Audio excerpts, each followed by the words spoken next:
I am Brijesh sir. I am going to teach class 9 physics chapter 8 motion. Motion. What is motion? तो motion देखने से पहले हम सबसे पहले देखते हैं कि our surroundings our surroundings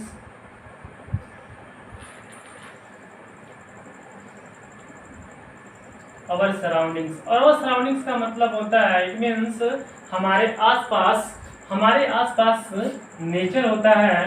हमारे आसपास क्या होता है? हमारे आसपास नेचर होता है और इस नेचर में क्या होता है? एनीथिंग होता है। एनीथिंग, ठीक है, यानी एनीथिंग होता है और एनीथिंग्स, और इसको हम लोग फिजिक्स लैंग्वेज में ऑब्जेक्ट बोलते हैं। इसे हमें क्या बोलते हैं? इसे हम ऑब्जेक्ट या बॉडी कहा जाता है, ठीक है। इट मीन्स ऑब्जेक्ट या बॉडी टू फॉर्म्स होता है, यानी एक रेस्ट होता है अनदर मोशन होता है, ठीक है। यानी कोई भी ऑब्जेक्ट या होगा या बॉडी होगा, वो रेस्ट में होगा या मोशन में होगा। इट मीन्स इट ऑब्जेक्ट और body, it object or body can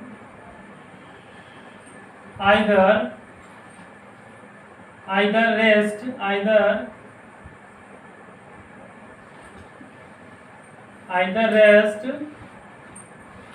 or motion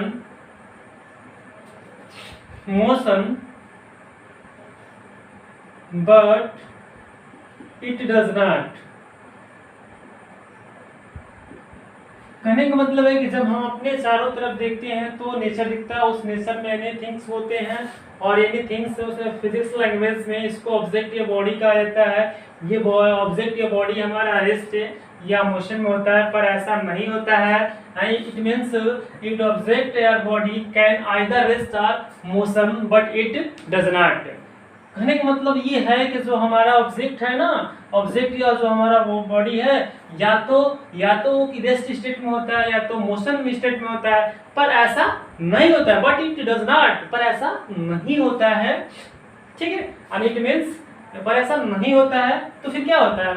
तो हम देखते हैं कि जो रेस्ट है और जो मोशन है, rest and motion, then rest and motion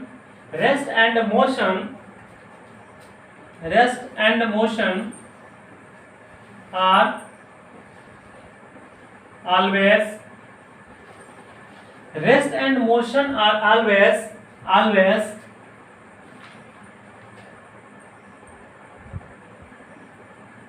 relative but never absolute। It means कहने का मतलब मेरा ये है कि जो हमारे नेचर में कोई भी ऑब्जेक्ट या बॉडी है, या तो रेस्ट स्टेट में होगा या तो वो मोशन स्टेट में होगा, पर ऐसा नहीं होता है। बट इट डज नॉट, पर ऐसा नहीं होता है। It object body can either rest और मोशन, यानी कहने का मतलब या तो रेस्ट में होगा या तो मोशन में होगा, पर ऐसा नहीं होता है। तो पर कैसे होता, क्या होता है? तो rest and motion are always relative but never absolute. यानी कहने का मतलब रेस्ट यानी कोई भी एनीथिंग है या कोई भी ऑब्जेक्ट है या कोई भी बॉडी है, वो रेस्ट में भी होगा और एक मोशन भी होगा। इसके लिए क्या होना चाहिए? इसके लिए एक रेफरेंस पॉइंट होता है। इसके लिए क्या होता है? यानी कोई वस्तु रेस्ट में है या मोशन में है, इसके लिए क्या होना चाहिए? एक रेफरेंस पॉइंट होना चाहिए। क्या होना चाहिए? एक रेफरेंस पॉइंट होना चाहिए। उस रेफरेंस पॉइंट के अकॉर्डिंग टू ही हम किसी भी ऑब्जेक्ट को रेस्ट या मोशन स्टेट में कर सकते हैं, ठीक है। तो क्या होना चाहिए? एक रेफरेंस पॉइंट होना चाहिए। रेफरेंस पॉइंट क्या होता है? एक फिक्स पॉइंट होता है या फिक्स पॉइंट कोई ऑब्जेक्ट ही होता है, ठीक है। तो rest and motion are always in करने का मतलब यह है कि जो हमारा रेस्ट है और जो मोशन है वो हमेशा क्या होता है? ऑलवेज हमेशा रिलेटिव होता है, यानी एक दूसरे के सापेक्ष होता है। वो कभी एब्सोल्यूट नहीं होता है, कभी वो निरपेक्ष नहीं होता है, ठीक है। तो देखते हैं रिलेटिव मीन्स क्या होता है। तो rest and motion are always relative but never absolute. It means it means it means it means an object it means an object it means it means an object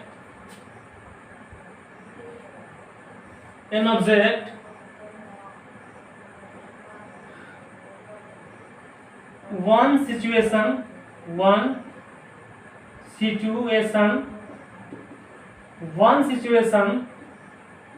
and another situation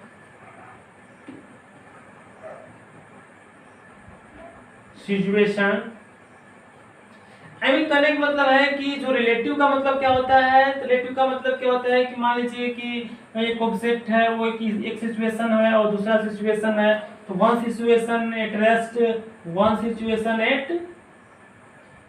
situation at rest और another situation in motion. Another situation in motion. It means an object.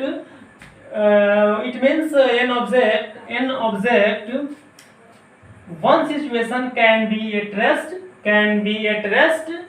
and another situation the same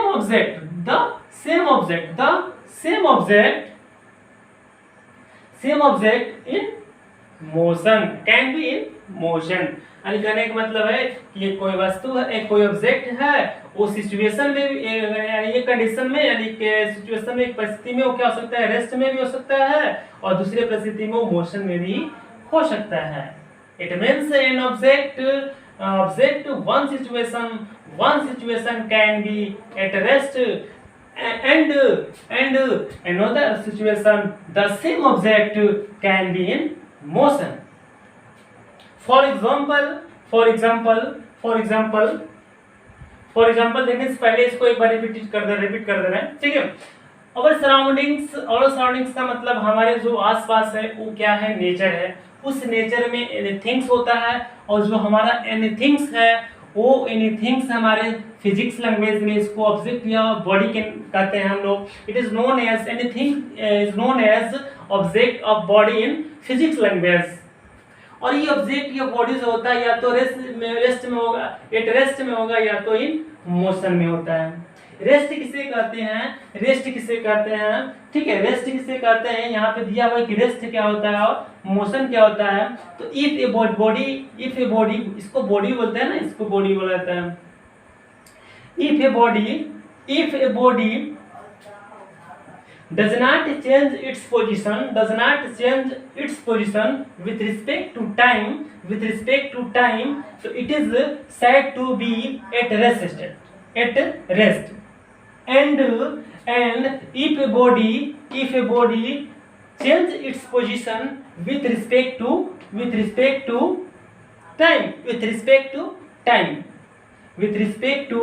time, it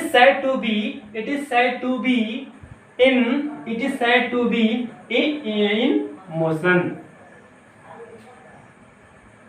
तो ये तो बात समझ में कि rest क्या होता है. तो रेस्ट का यानी कोई वस्तु है, उसके समय के साथ उसकी पोजीशन में यानी क्या रहा कि परिवर्तन नहीं होता है, तो उसको हम कहते हैं कि वो वस्तु हमारा रेस्ट है. यदि मान लीजिए कोई ऑब्जेक्ट है और उस ऑब्जेक्ट में मान लीजिए वो ऑब्जेक्ट है और समय के साथ यानी कि टाइम चेंजिंग के साथ यानी समय के साथ वो क्या करता है, अपनी उसमें की पोजीशन में उसकी बदल जाता है. यानी समय के साथ उसकी पोजीशन में बदलाव आ जाए तो उसका कहते हैं कि इन मोशन, यानी वो ऑब्जेक्ट हमारा मोशन में होगा. ठीक ना. This object will be motion. ठीक है. Change its position with respect to time. तो नेक्स्ट टॉपिक पर हम इसको एग्जांपल के थ्रू समझते हैं. ठीक है. एग्जांपल के थ्रू समझता है. रेफरेंस पॉइंट क्या होता है, तो with respect to time.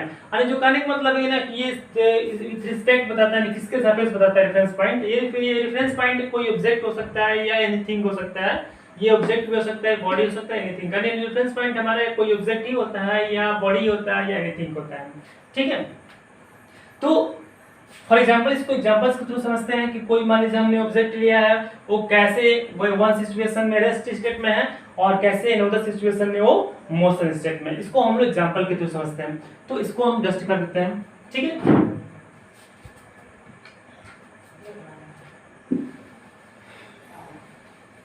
For example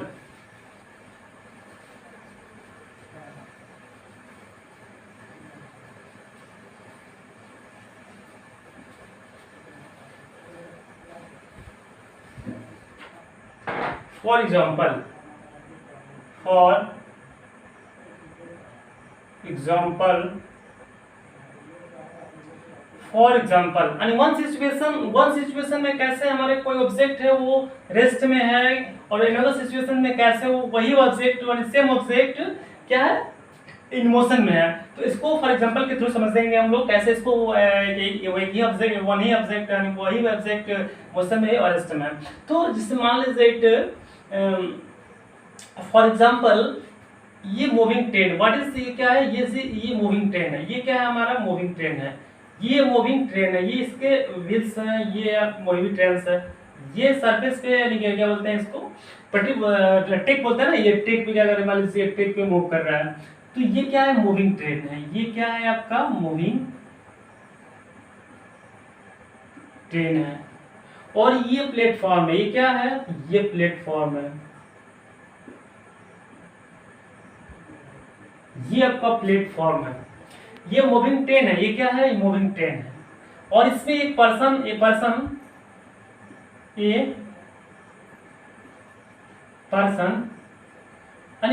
sitting in moving train, A person sitting in moving train, ठीक है। तो ये पर्सन क्या होगा, ये पर्सन इसके लिए दो सिचुएशन बनेगा, इसके लिए क्या बनेगा दो सिचुएशन बनेगा। तो ए पर्सन इसके लिए दो सिचुएशन बनेगा, a person with respect to इसको हम लोग रिस्पेक्ट टू क्या बोलते हैं, रेफरेंस पॉइंट बोलते हैं,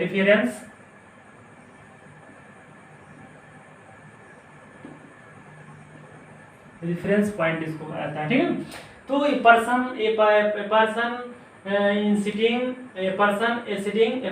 sitting in moving train, A person sitting in moving train, ठीक है। ए person sitting in moving train with respect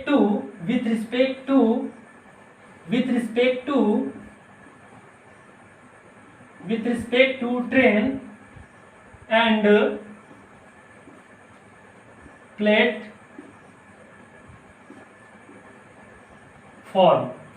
तो कहने का मतलब है कि जो ट्रेन में बैठा हुआ व्यक्ति है ना, जो ट्रेन में बैठा हुआ पर्सन है, वो ट्रेन के सापेक्ष क्या है, with respect to train, with respect to platform, और ट्रेन के सापेक्ष किस पोजीशंस में है, ठीक है। यानी कहने का मतलब रेस्ट स्टेट में है कि मोशन स्टेट में है। तो ट्रेन के रिलेटिव देखिए, अगर ट्रेन के रिलेटिव देखें विद रिस्पेक्ट टू देखें तो ये क्या है, एट रेस्ट है, ये क्या है एट रेस्ट है। और यहाँ प्लेटफॉर्म के विद रिस्पेक्ट देखें हम लोग तो ये हमारा इन मोशन होगा, क्या होगा जी, बिल्कुल मोशन होगा, ठीक है, ये हमारा मोशन होगा। A person sitting in moving train with respect to train at rest, and a person sitting in moving train with respect to in motion, नहीं with respect to platform in motion. I mean कहने का मतलब है कि ये कोई व्यक्ति है, इस ट्रेन के सापेक्ष ये रेस्ट स्टेट में है, ये रेस्ट में है, एट रेस्ट है, और यही पर्सन इस प्लेटफॉर्म के विथ रिस्पेक्ट में इस प्लेटफॉर्म के ये रेफरेंस पॉइंट, यानी ये रेफरेंस पॉइंट क्या है, प्लेटफॉर्म है। तो इस प्लेटफॉर्म के ये विथ रिस्पेक्ट में ये क्या है, ये पर्सन हमारा क्या कर रहा है, मूव कर रहा है, ये हमारा क्या कर रहा है, इन मोशन। जो मूविंग करता है उसको मोशन कहते हैं, ये इन मोशन है, क्या है, इन मोशन है, ठीक है। तो इसको डिफाइन कैसे किया जाएगा, तो फॉर एग्जाम्पल इसको डिफाइन किया जाएगा कि ये person in sitting in moving train at rest with respect to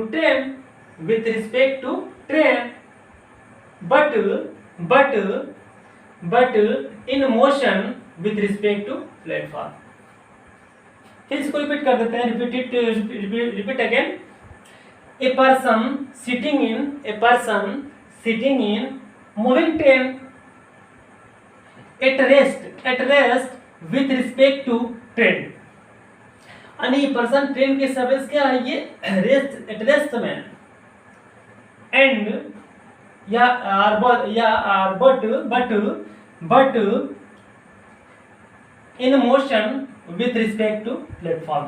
आणि ये पर्सन इस ट्रेन के सापेक्ष, ट्रेन के रिलेटिव किस स्टेट में है, तो रेस्ट है, बट प्लेटफॉर्म के विथ रिस्पेक्ट में ये पर्सन मोशन, इन मोशन में है। ठीक है, तो हमें क्या पढ़ना है, तो ये in this chapter we shall learn about wheeling motion. ठीक है, we shall not learn about at rest, wheeling motion. In this chapter we shall learn about motion। What is motion? तो आपको पता है कि जब कोई वस्तु मूव करता है, जब कोई वस्तु मूव क्या होता है, चलना होता है चलना। भाई चलेगा तो डिस्टेंस को कवर करेगा, तो ये क्या करेगा, डिस्टेंस को कवर करेगा। क्या करेगा जी, डिस्टेंस, ये डिस्टेंस को कवर करेगा। अब बताइए कि मान लीजिए कि मोशन में क्या होता है कि इस मोशन को क्या होता है कि भाई if a body change its position with respect to time it is said to be in motion, ये होता है। तो जैसे मान लीजिए कि मोशन किसी वस्तु में मूव कर रहा है यानी चल रहा है, तो कहेंगे कि मूविंग ऑब्जेक्ट है, तो कहेंगे कि जो प्रोसेस है वो मोशन है। तो मोशन है तो भाई किसी एक प्लेस से अनदर प्लेस जाएगा, यानी body goes to one place to another place, or when body move from one place to another place, so the length of actual path is known as distance। the length of actual path is known as distance। ठीक है, यानी कि ये आपका distance हो गया। Distance क्या होता है, तो द लेंथ ऑफ एक्चुअल पथ होता है, यानी क्या होता है, moving object and moving object, यानी किसी गतिमान वस्तु के द्वारा, किसी गतिमान ऑब्जेक्ट के द्वारा चली गई जो मार्ग की लंबाई होती है ना, उसी को डिस्टेंस कहते हैं, उसी को हम लोग क्या कहते हैं, डिस्टेंस कहते हैं। ठीक है, लेकिन यही डिस्टेंस हमारा विद डायरेक्शन हो, यही हमारा क्या हो, विथ डायरेक्शन। कहने का मतलब है कि जैसे मान लीजिए कोई ऑब्जेक्ट हमने लिया, मान लीजिए हमने क्या किया, हमने ऑब्जेक्ट लिया और move from one point to another position, one position to another position. ठीक है, फॉर एग्जांपल इसको थ्रू समझते हैं, हम लोग एग्जांपल के थ्रू इसको समझते हैं। ठीक है, मान लीजिए कि ये डिस्टेंस हो गया, विथ डायरेक्शन हो गया। अगर मान लीजिए कि हम मूव कर रहे हैं किसी एक डायरेक्शन में, पर्टिकुलर एक डायरेक्शन में, तो जब पर्टिकुलर हम वन डायरेक्शन मूव करते हैं, चलते हैं, मूविंग करते हैं, तो उस समय हमारा क्या होता है, डिस्टेंस को हम उस समय डिस्प्लेसमेंट के नाम से जानते हैं। Displacement, it is known as distance, it is known as displacement if a body move with direction, एक साथ के साथ क्या हो, मूव करती हो, और एक डायरेक्शन के साथ मूव करती हो। ठीक है, तो उस समय हम डिस्टेंस को डिस्प्लेसमेंट करते हैं। अब ये मान लीजिए डिस्टेंस को हम कैसे मेजर करते हैं, तो डिस्टेंस को हम लोग मेजर रेट ऑफ, यानी किस हिसाब से ये डिस्टेंस को कवर किया, वस्तु वाले किस हिसाब से एक प्लेस से अनदर प्लेस मूव की हुई है। ठीक है, तो रेट ऑफ मोशन इसको कहते हैं, क्या कहते हैं, rate of motion. Rate of motion, it is known as speed, and displacement, और इसमें क्या होता है, विद डायरेक्शन होता है, तो rate of motion with direction, तो इसको हम बोलेंगे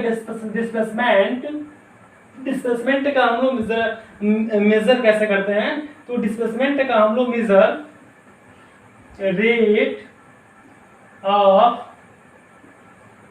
motion with direction, rate of motion with direction. ठीक है, अब देखिए इन मोशन हो गया तो डिस्टेंस हो गया, डिस्टेंस को मेजर कैसे करते हैं, रेट ऑफ मोशन से करता है कि हमारा जो डिस्टेंस है मूविंग ऑब्जेक्ट जो है वो किस हिसाब से एक स्थान से दूसरे स्थान को one place to another place move किया हुआ है, ठीक है। तो हम उसको रेट ऑफ मोशन करते हैं, उसको हम क्या कहते हैं, रेट ऑफ मोशन करते हैं, ठीक है। तो इसको मान लीजिए इसको डिफाइन कैसे किया जाएगा, रेट ऑफ मोशन को डिफाइन कैसे करेंगे, तो रेट ऑफ मोशन को हम डिफाइन ऐसे कर सकते हैं कि इफ ए मान लीजिए द रेशियो ऑफ, क्योंकि यहाँ पे क्या होता है, रेट का मतलब दर होता है, दर का मतलब यहाँ टाइम टेकिंग होता है, टाइम लगता है, ठीक है। तो इसको हम रेट ऑफ मोशन को इधर भी दिखा सकते हैं कि जो हमारा रेट ऑफ मोशन होता है, जो हमारा rate of motion equal to क्या होता है, इक्वल टू डिस्टेंस होता है, डिस्टेंस अपॉन टाइम टेकन। ये क्या होता है, टोटल डिस्टेंस ट्रैवल होता है, ये डिस्टेंस ट्रैवल होता है, ये डिस्टेंस ट्रैवल होता है, ये टाइम टेकन होता है। ये क्या होता है, डिस्टेंस ट्रैवल होता है, ये टाइम टेकन होता है। रेट ऑफ मोशन क्या होता है, डिस्टेंस ट्रैवल होता है और टाइम टेकन होता है। इसको डिफाइन कैसे करेंगे, तो द रेशियो ऑफ, नहीं सॉरी, हाँ इसको डिफाइन किया जाएगा the ratio of travel distance and time taken is called rate of motion. I mean करने का मतलब जो डिस्टेंस होता है वो टाइम के अनुपात में होता है, उसी को हम लोग रेट ऑफ मोशन कहते हैं। और रेट ऑफ मोशन को हम लोग वन वर्ड में क्या कहते हैं, वन वर्ड में स्पीड कहते हैं। तो यहाँ पे इसको हम लोग स्पीड कहेंगे और स्पीड बराबर हमारा क्या हो जाएगा, स्पीड बराबर हमारा डिस्टेंस हो जाएगा और डिस्टेंस अपॉन टाइम हो जाएगा, will be distance upon time। speed is equal to will be distance upon time, ठीक है। तो ये डिस्टेंस है, तो आपको ये भी बताना चाहिए कि डिस्टेंस इज स्केलर क्वांटिटी। यहाँ पे लिख देते हैं कि distance is scalar quantities, scalar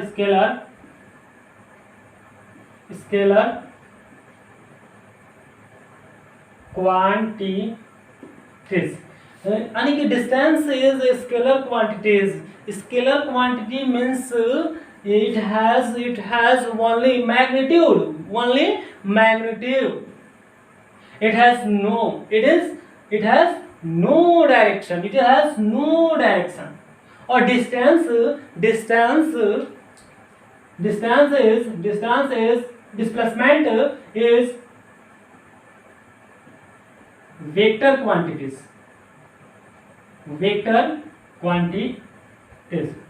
ठीक है। और डिस्टेंस क्या है, स्केलर क्वांटिटीज है, और स्केलर क्वांटिटीज मींस क्या होता है, तो it means it has only magnitude, it has no direction, and displacement is vector quantities. Vector quantity means it has magnitude as well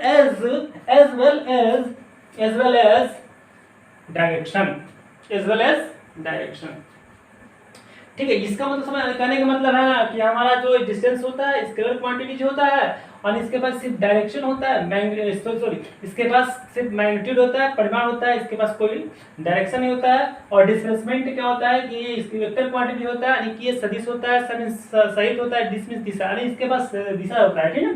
displacement के पास दिशा होता है और इसमें दिशा भी होगा, मैग्नीट्यूड होता है। वेक्टर का मतलब क्या होता है, मैग्नीट्यूड भी हो प्लस डायरेक्शन भी हो। और ये वेक्टर के स्केलर का मतलब क्या होता है, सिर्फ क्या हो, ओनली मैग्नीट्यूड हो, ठीक है। ओनली क्या हो, मैग्नीट्यूड हो, किसमें, स्केलर क्वांटिटी में, और इसमें डायरेक्शन भी होता है, और ये प्लस डायरेक्शन नो डायरेक्शन, ठीक है। एंड स्केलर क्वांटिटी डायरेक्शन नहीं होता है, ठीक है। अब डिस्टेंस क्या है, डिस्टेंस है तो स्पीड का डिफाइन कैसे करेंगे, स्पीड को हम डिफाइन कैसे करेंगे, तो हमको पता है कि speed is equal to distance upon time होता है।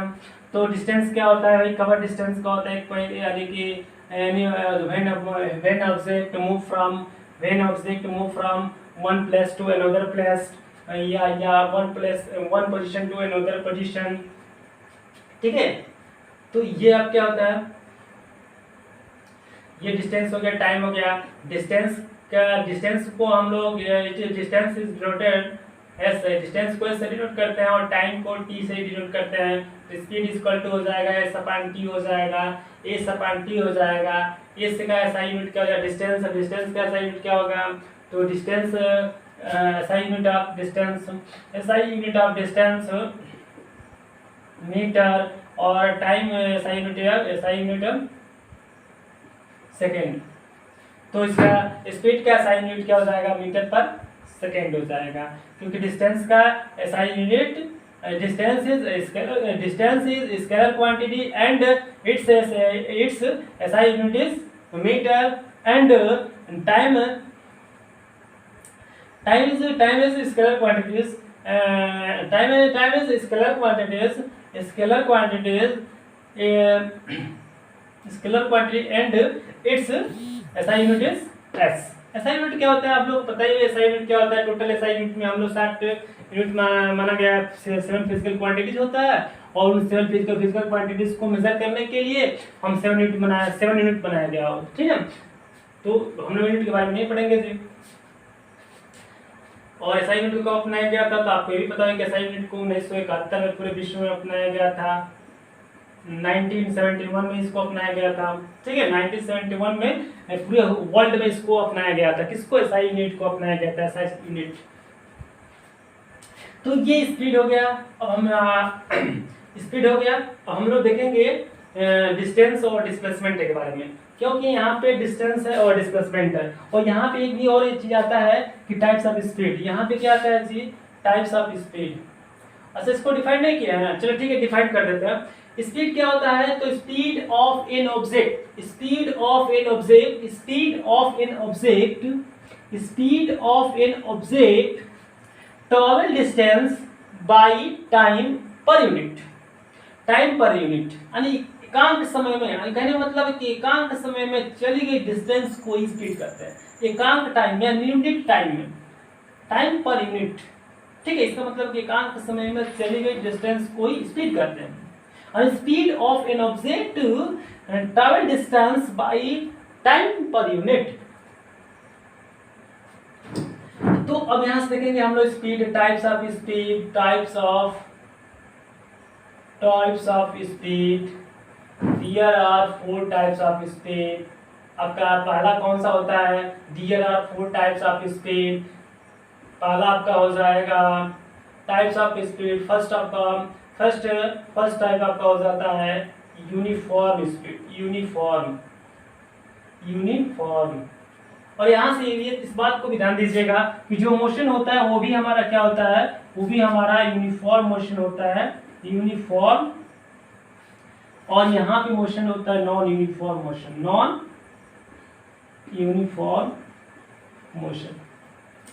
मोशन भी हमारा 2 टाइप्स का होता है, एक यूनिफॉर्म मोशन होता है, एक नॉन यूनिफॉर्म मोशन होता है। इक्वल कवर, यानी कि moving object cover equal distance in equal time interval, equal distance and time. कहने का मतलब इक्वल डिस्टेंस होगा, इक्वल डिस्टेंस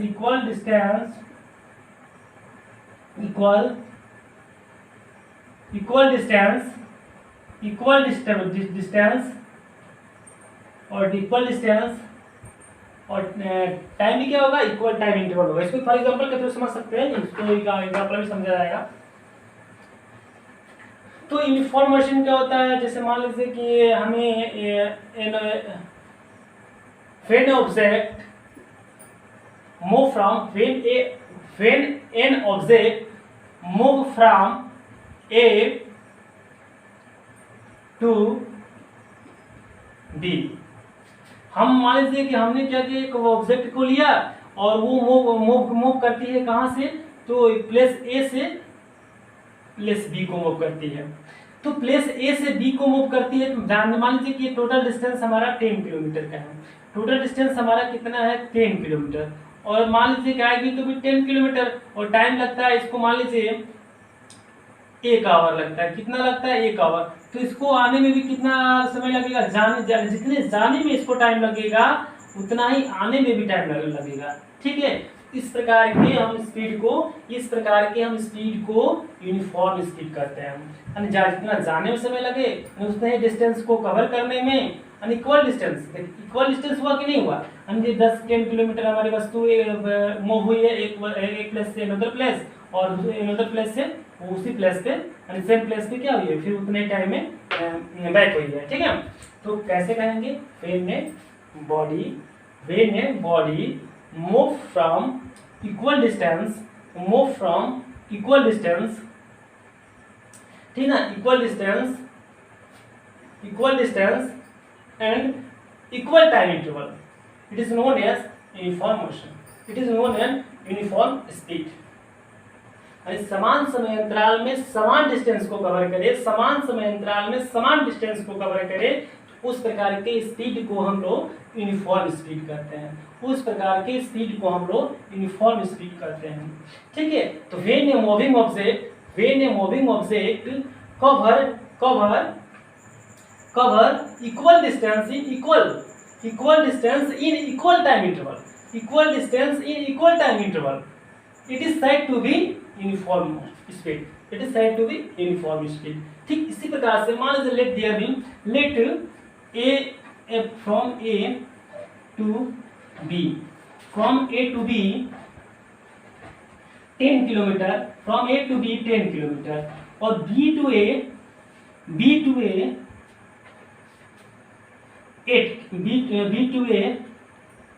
10 किलोमीटर, और इसके लिए टाइम हमने मान लीजिए कितना लेते हैं जी, इसको मान लीजिए कि हम लेते हैं हाफ आवर्स लेते हैं, आधा घंटा, और इसके लिए लेते हैं 1 आवर्स।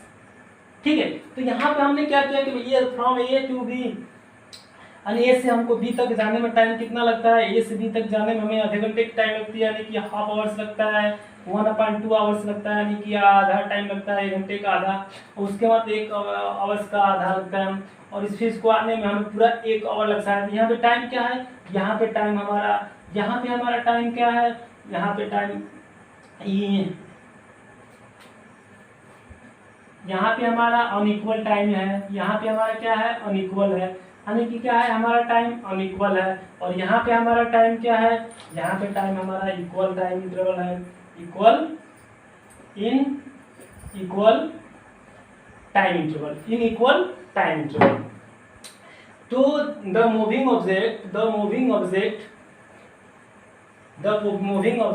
कवर इक्वल डिस्टेंस, देखो ये इक्वल डिस्टेंस है ना, equal distance cover in equal time interval, it is said to be uniform speed, and second हमारा होता है non uniform speed.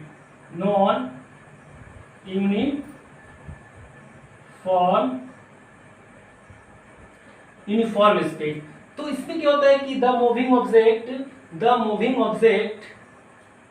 Cover equal distance in unequal time interval, यानी कि असमान समय अंतराल में क्या कर रही है, असमान समय अंतराल में, ये देखो समय अंतराल क्या है, यहाँ पे डिफरेंट टाइम इंटरवल हो गया, यानी यहाँ पे हाफ आवर्स है, यहाँ पे 1 आवर्स है, और डिस्टेंस को हमने क्या किया, इक्वल डिस्टेंस को ही कवर किया है, लेकिन टाइम क्या है, टाइम इंटरवल हमारा अनइक्वल है, टाइम इंटरवल क्या है हमारा, इक्वल नहीं है, तो उस प्रकार के हम मोशन को नॉन यूनिफॉर्म मोशन करते हैं। और यहाँ पे हम थर्ड वाला देखेंगे हम लोग। थर्ड वाला हमारा क्या होता है, थर्ड वाला हमारा हो जाता है एवरेज स्पीड, और एवरेज स्पीड का मतलब total distance upon total time.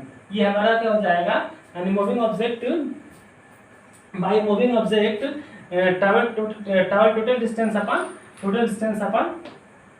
total time taken, it is known as average speed. और एक फोर्थ वाला हमारा कौन सा होता है, फोर्थ वाला होता है instant, this is most instantaneous speed.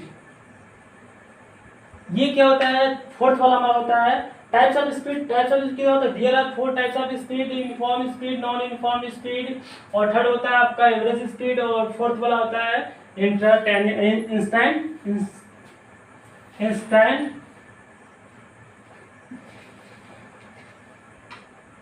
Instantaneous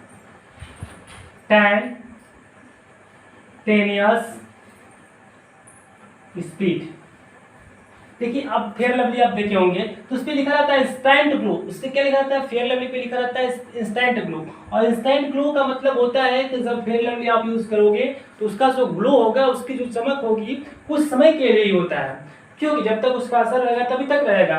इसीलिए फेयर लवली आई किसी भी कोई भी क्रीम लोगे तो वो क्योंकि नेचुरल टाइप होता नहीं है, तो क्या करेगा कि भाई वो कुछ जब तक उसका प्रभाव इफेक्ट रहेगा हमारे फेस पे, जब तक उसका इफेक्ट रहेगा तब तक उसका क्या होगा, वो चेहरा ग्लो दिखेगा, वो फेस हमारा ग्लो दिखेगा। तो उसी प्रकार से क्या होता है कि जो हमारा इंस्टेंट टेनियस स्पीड होता है वो क्या होता है कि तात्क्षणिक होता है। तात्क्षणिक का मतलब क्या होता है, तत्काल होता है। तत्काल का मीन्स क्या होता है, it means instantaneous speed means क्या होता है, जैसे मान लीजिए हम बाइक मूविंग कर रहे हैं, बाइक चला रहे हैं, ठीक है, मान लीजिए कि बाइक हम चला रहे हैं और बाइक जैसे हम चला रहे हैं तो जैसे हमारी नज़र क्या चल जाती है, तो इट इज मेजर, इसको हम लोग स्पीडोमीटर से, यानी कि इसको हम इंस्टैंटेनियस स्पीड को मेजर कैसे करते हैं, तो स्पीडोमीटर से करते हैं। कैसे करते हैं, स्पीडोमीटर से किया जाता है। स्पीडोमीटर क्या है, speedometer is device used to measure instantaneous speed. और इंस्टैंटेनियस स्पीड मीन्स ये होता है, इंस्टैंटेनियस स्पीड का मतलब मीन्स ये होता है कि जैसे हम बाइक चला रहे हैं और बाइक चलाते समय हमारी नज़र किस पे चली जाती है, तो बाइक चलाते समय हम मान लीजिए कि स्पीडोमीटर जो लगा होता है ना, जो स्पीड को बताता है, तो स्पीडोमीटर जैसे नज़र चली जाती है तो हम देखते हैं तो उस समय क्या बताता है, उस समय की चाल को बताता है कि हम किस चाल से मूव कर रहे हैं, किस चाल से मूविंग कर रहे हैं, बाइक को मूविंग किस चाल से कर रहा है, मेरा बाइक जो है मूविंग किस चाल से कर रहा है, तो यही बताता है स्पीडोमीटर। ठीक है, तो स्पीडोमीटर क्या है, कोई पूछे कि speedometer is device used to measure instantaneous speed. ठीक है,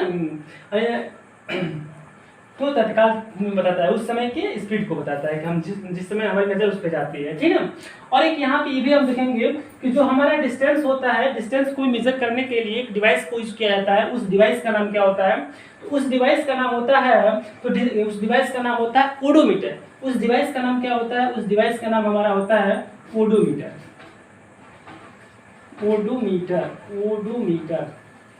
ओडोमीटर से किसको मेजर करते हैं, तो ओडोमीटर से हम किसको मेजर करते हैं, तो odometer is a device. Odometer is device. ठीक है, ओडोमीटर क्या है, तो ओडोमीटर भी एक डिवाइस है। इससे क्या किया जाता है, तो डिस्टेंस, टोटल डिस्टेंस को मापा जाता है कि अभी तक हमारा बाइक या व्हीकल कितना डिस्टेंस को चल चुका है। ठीक है, तो कह सकते हैं कि odometer is device used to measure distance travel by vehicle. ठीक है, यानी व्हीकल द्वारा चली गई डिस्टेंस को हम मेजर करते हैं। जैसे मान लीजिए कि इस समय हमारा बाइक मान लीजिए कि इस समय 10,000 चल चुका है। कितना चल चुका है, 10,000 चल चुका है। इसका मतलब हमारा ओडोमीटर बताता है। तो ओडोमीटर क्या करता है कि बताता है कि आपकी व्हीकल जो है कितना डिस्टेंस को कवर कर चुका है अभी तक। ठीक है, ये बताता है ओडोमीटर। और स्पीडोमीटर क्या बताता है, जैसे बाइक तुम चला रहे हो और मान लीजिए आप बाइक चला रहे हैं, बाइक चलाते समय आप मान लीजिए कि आपकी नज़र देखोगे हम किस स्पीड से चल रहे हैं, तो वही स्पीड हमारा क्या होता है, इंस्टैंटेनियस स्पीड होता है। ठीक है, तो अब इसको हम लोग देखेंगे डिस्टेंस और डिस्प्लेसमेंट इसको। ठीक है, तो डिस्टेंस मिटा देते हैं सारे को।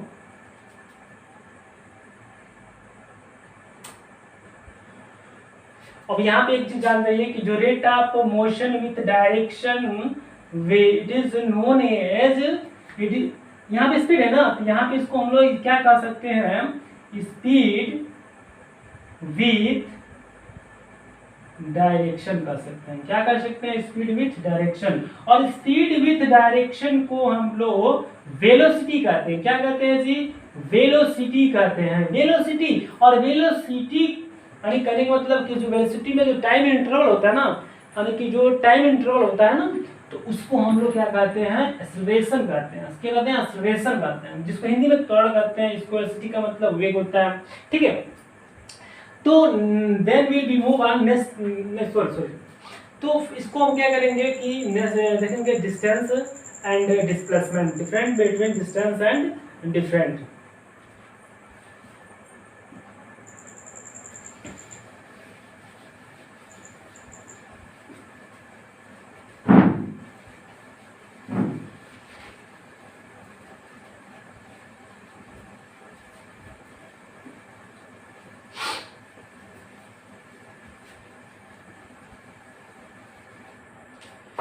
यहाँ पे कुछ टॉपिक देख लेते हैं, नोट देख लेते हैं। सबसे पहले मान लीजिए कि डिस्टेंस डिस्प्लेसमेंट है, तो यहाँ पे एक होता है कि डिस्प्लेसमेंट नहीं, सबसे पहले एक बात ध्यान दीजिए, हम देखेंगे स्पीडोमीटर, स्पीडोमीटर, उसके बाद देखेंगे ओडोमीटर, उसके बाद देखेंगे हम लोग डिस्प्लेसमेंट,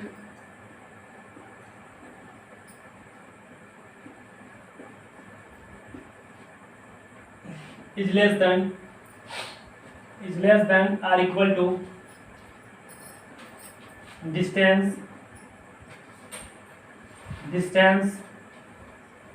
और यहाँ से ये टॉपिक अभी देखा जाएगा। स्पीडोमीटर क्या है, आपको बता दिया कि ये क्या करता है कि इंस्टैंटेनियस स्पीड को मेजर करता है, जिसमें आप मान लीजिए किसी व्हीकल को चला रहे हैं और देखना चाहते हैं कि हम किस स्पीड से चल रहे हैं, तो जैसे ही हमें नजर आती है तो उस समय को स्पीड को बताती है। स्पीडोमीटर क्या बताती है, उस समय के उस स्पीड को बताती है कि हम किसके हिसाब से चल रहे हैं, क्योंकि स्पीडोमीटर का मेजर क्या होता है, क्योंकि स्पीड क्या होता है, क्योंकि स्पीड का यूनिट क्या होता है, स्पीड का यूनिट होता है मीटर पर सेकेंड होता है। आई मीन करने का मतलब हम 1 सेकेंड में कितना मीटर को डिस्टेंस को कवर कर रहे हैं, 1 सेकेंड में हम कितने डिस्टेंस मीटर को कवर कर रहे हैं, ठीक है। अगर वो किलोमीटर है तो वहाँ पे ये क्या हो सकता है, या इसको ऐसे भी हम लोग कह सकते हैं किलोमीटर पर आवर, ठीक है। तो हम क्या करेंगे भाई, ये घंटे यानी एक आवर्स में हम कितने डिस्टेंस को कितने किलोमीटर को कवर करेंगे, कितने डिस्टेंस को कवर करेंगे, ठीक है, या 1 सेकेंड में हम कितने मीटर को कवर करेंगे, ये बताता है स्पीडोमीटर। उस समय हम अंदाज लगा सकते हैं देख करके, मतलब जिस स्पीड से चल रहे हैं उस समय उस स्पीड के हिसाब से हम बता सकते हैं कि हम कितने डिस्टेंस कितने समय में ट्रैवल कर सकते हैं। ओडोमीटर क्या होता है, तो जिससे मान लीजिए कि बाइक, मान लीजिए कि हमारी बाइक कितनी चल चुकी है, बाइक हमारी मान लीजिए कि कितना चल चुका है, 200 किलोमीटर चल चुका है, मान लीजिए कि 200,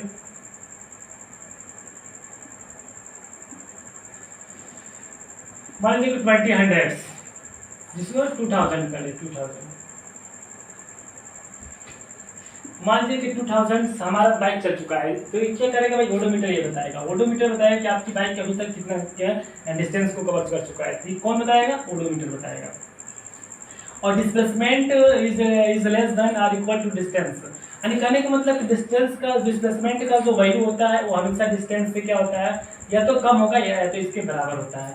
इसको फॉर एग्जांपल के थ्रू समझते हैं, इसको एग्जांपल के थ्रू समझते हैं हम।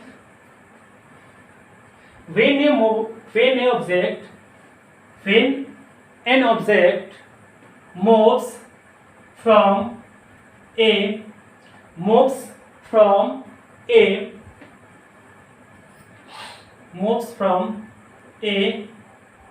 position to B, when an object moves from A position to B position, then from B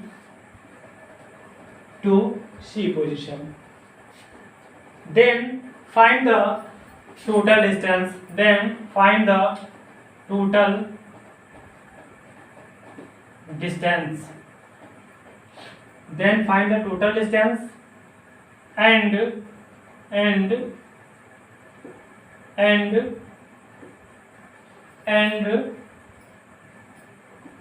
displacement.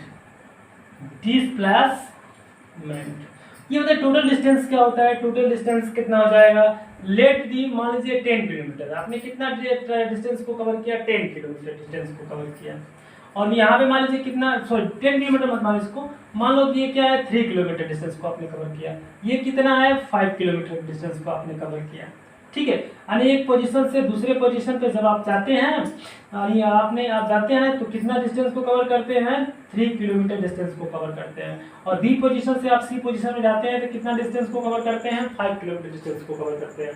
ठीक है। यानी when A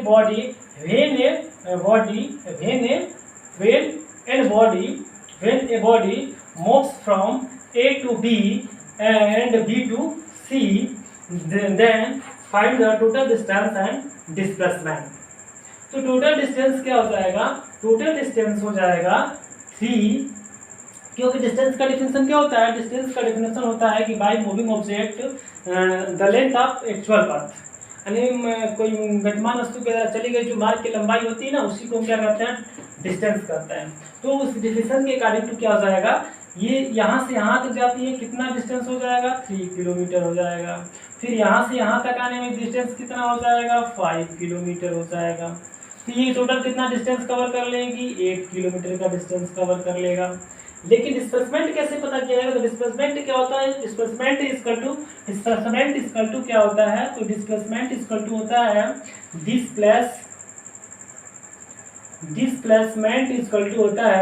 displacement equal to होता है final position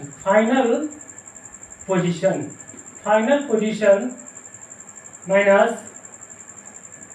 initial position. Previous position होता है। तो displacement of an object is equal to final position minus initial position of an object. तो final position हमारा क्या है, फाइनल पोजीशन हमारा सी है और हमारा इनिशियल पोजीशन हमारा ए है। It is initial position, it is initial position, it is final position,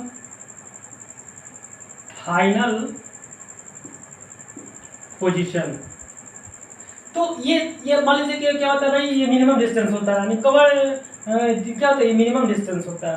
with direction होता है ना, क्योंकि जब एक डायरेक्शन में मूव, कोई भी वस्तु एक डायरेक्शन में मूव करेगी तो मिनिमम डिस्टेंस होगा ही, क्योंकि जब डिस्प्लेसमेंट होता है वो हमेशा एक डायरेक्शन के साथ होता है। ठीक है, यानी किसी गतिमान वस्तु के द्वारा चली गई एक निश्चित दिशा में, ठीक है, किसी गतिमान वस्तु द्वारा चली गई निश्चित दिशा में दूरी को ही हम क्या करेंगे, डिस्प्लेसमेंट करते हैं। यानी गतिमान वस्तु बाय मूविंग ऑब्जेक्ट, ठीक है, बाय मूविंग ऑब्जेक्ट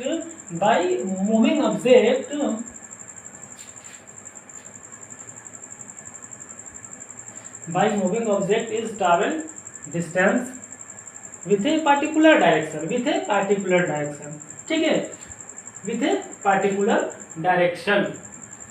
तो ये क्या होता है कि एक पार्टिकुलर डायरेक्शन में जब कोई ऑब्जेक्ट हमारा मूव करता है तो वो क्या होता है, एक मिनिमम डिस्टेंस होता है, और जो मिनिमम डिस्टेंस होता है उसी मिनिमम डिस्टेंस को हम लोग डिस्प्लेसमेंट कहते हैं। और हम डिस्प्लेसमेंट क्या होता है, इसको क्या कहते हैं, इसको हम लोग यहाँ से और यहाँ जो होता है उसको क्या कहते हैं, मिनिमम डिस्टेंस कहते हैं। क्या कहते हैं, मिनिमम डिस्टेंस कहते हैं। या इस मिनिमम डिस्टेंस को हम लोग मिनिमम डिस्टेंस को हम लोग क्या कहते हैं, मिनिमम डिस्टेंस को हम लोग शॉर्टेस्ट डिस्टेंस भी कहते हैं। ठीक है, तो इसका डिफाइन कर, तो भाई आपको यही पता होना चाहिए कि डिस्टेंस क्या होता है। डिस्टेंस क्या होता है, तो डिस्टेंस क्या होता है, the length of actual path final between initial position and final position of a moving object, it is said to be in distance। and displacement define कैसे करेंगे डिस्प्लेसमेंट को, तो the shortest distance या or minimum distance between initial position and final position of moving object, ठीक है, with a particular direction it is said to be displacement, ठीक है। तो ये डिस्प्लेसमेंट का वैल्यू क्या हो जाएगा, तो ये आप पाइथागोरस, ये क्योंकि मान लीजिए कि 90 का कोई एंगल है ना, तो ये इसको पाइथागोरस के अकॉर्डिंग इसको फाइंड कर सकते हैं कि ये डिस्टेंस हमारा कितना होगा, क्योंकि मिनिमम डिस्टेंस ही डिस्प्लेसमेंट होता है, मिनिमम डिस्टेंस ही डिस्प्लेसमेंट होता है, यानी कि प्रारंभिक बिंदु और अंतिम बिंदु, यानी कि इनिशियल पॉइंट और फाइनल पॉइंट का जो बीच का जो मिनिमम डिस्टेंस है ना, वही हमारा डिस्प्लेसमेंट है। तो यहाँ से यहाँ तक गए, ये क्या बना 3 किलोमीटर, यहाँ से यहाँ तक आए 5 किलोमीटर, तो 5 का स्क्वायर करेंगे तो क्या मिल जाएगा, according to Pythagoras theorem, according to Pythagoras theorem find the value of AC, ठीक है, will be find the value of AC। तो 5 5 से कितना हो जाएगा 25, 3 3 से कितना हो जाएगा 9 हो जाएगा। और बड़े वाले वैल्यू का में से क्या करते हैं, बड़े वाले यानी कि इसको हाइपोटेनस बोलते हैं ना, तो इस हाइपोटेनस में से क्या करते हैं कि इन दोनों में से किसी का भी वैल्यू फाइंड करना होता है तो हम क्या करते हैं, सबट्रैक्ट कर देते हैं। तो दोनों का डिफरेंस कितना हो जाएगा, 5 9 कितना हो जाएगा 16 हो जाएगा, और 16 का स्क्वायर रूट निकाल देंगे, 16 का स्क्वायर रूट निकाल देंगे, 16 का स्क्वायर रूट निकाल देंगे तो क्या हो जाएगा 4 हो जाएगा।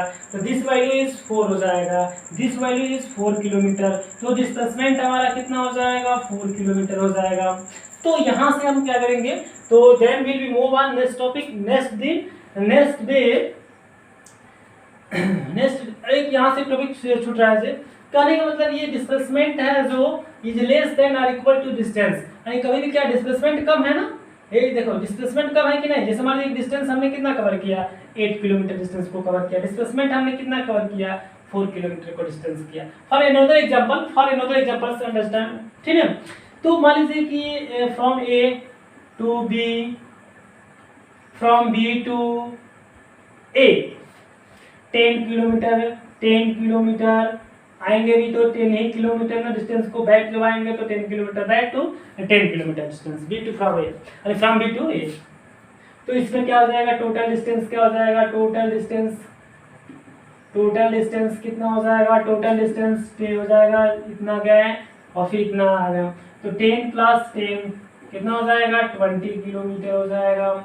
लेकिन डिस्प्लेसमेंट की बात करें तो डिस्प्लेसमेंट क्या होगा, ये अनदर एग्जांपल है, ठीक है, ये first example another example, first example second example.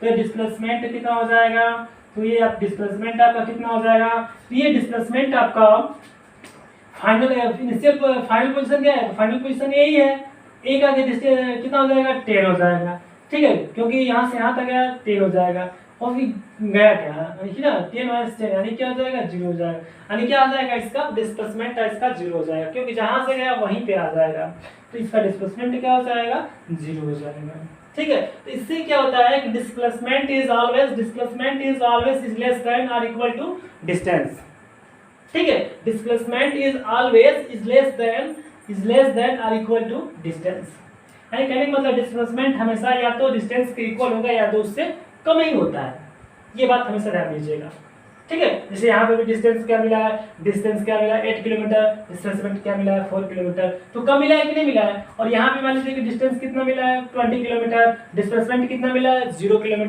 है, 0 किलोमीटर मिला है, तो ये क्या है इससे कम है ना, इक्वल टू है नहीं। अगर मान लीजिए कि लाइनर पर हमारी मोशन कर रही है, जैसे मान लीजिए कि यहाँ से यहाँ ए है पॉइंट है, यहाँ बी पोजीशन है, ठीक है, यानी from when an object move from A to B। Third condition, ये एग्जांपल तीसरा हमारा है, ये एग्जांपल थर्ड लेते हैं हम लोग।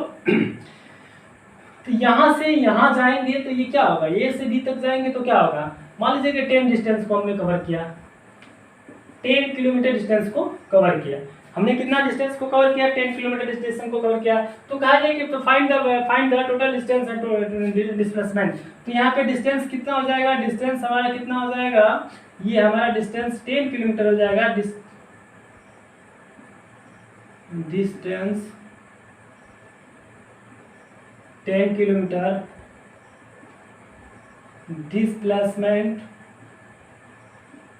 डिस्प्लेसमेंट भी क्या हो जाएगा इसका इनिशियल पोजीशन फाइनल पोजीशन, तो फाइनल पोजीशन और इनिशियल पोजीशन, तो क्या हो जाएगा टोटल डिस्टेंस क्या हो जाएगा 10 हो जाएगा, क्योंकि ये फाइनल ये इनिशियल है ये फाइनल है, ठीक है। तो कितना हो जाएगा 10 किलोमीटर, दोनों इक्वल हो गया कि नहीं हो गया, यानी क्या हो सकता है डिस्प्लेसमेंट डिस्टेंस के इक्वल हो सकता है या इससे कम होगा। तो दो कंडीशन में क्या हुआ है, डिस्प्लेसमेंट हमारा कम मिला हुआ है और एक कंडीशन में क्या इक्वल मिला हुआ है। तो इन दोनों का अगर अनुपात दिखाए तो कहा जा सकता है कि distance is always is less than or equal to distance. I consider clear. तो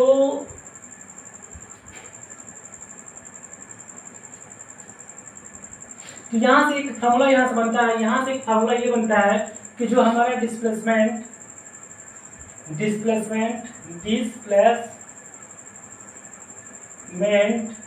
ये क्रॉस मल्टीप्लाई कर देंगे तो क्या इसको मल्टीप्लाई करके वो नहीं लिख सकते हैं? बिल्कुल लिखा जा सकता है जी, क्योंकि वन से किसी भी नंबर से मल्टीप्लाई करने पर डेट नंबर गेन होता है और वही नंबर हमको प्राप्त होता है। ठीक है, तो डिस्प्लेसमेंट इज लेस देन और इक्वल टू डिस्टेंस,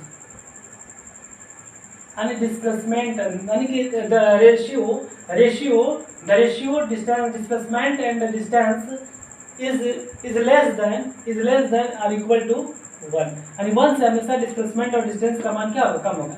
जैसे मान लीजिए अभी हम इसको देखेंगे, कहने का मतलब है कि डिस्प्लेसमेंट यहाँ पे क्या मिला हुआ है?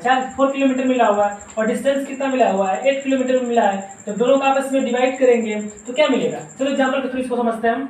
डिस्प्लेसमेंट हमारा कितना है? 4 किलोमीटर है और डिस्टेंस कितना है? 8 किलोमीटर है। दोनों को आपस में डिवाइड करेंगे तो क्या मिलेगा? इसका जो एचसीएफ क्या हो जाएगा? 4 का एचसीएफ क्या हो जाएगा? तो यहाँ से इसको 4 1 4 4 2 जाएगा, यानी 1/2 इसका एचसीएफ हो जाएगा। जो लोवेस्ट टर्म होता है वही हमारा एचसीएफ होता है, जो लोवेस्ट टर्म होता है वही हमारा एचसीएफ होता है। इसी का मल्टीपल ये हमारा 4/8 होगा। ठीक है, तो ये 1/2 हमारा क्या हो जाएगा? ये हमारा 1/2 यानी कि 1 का 1 हिस्से का आधा हिस्सा।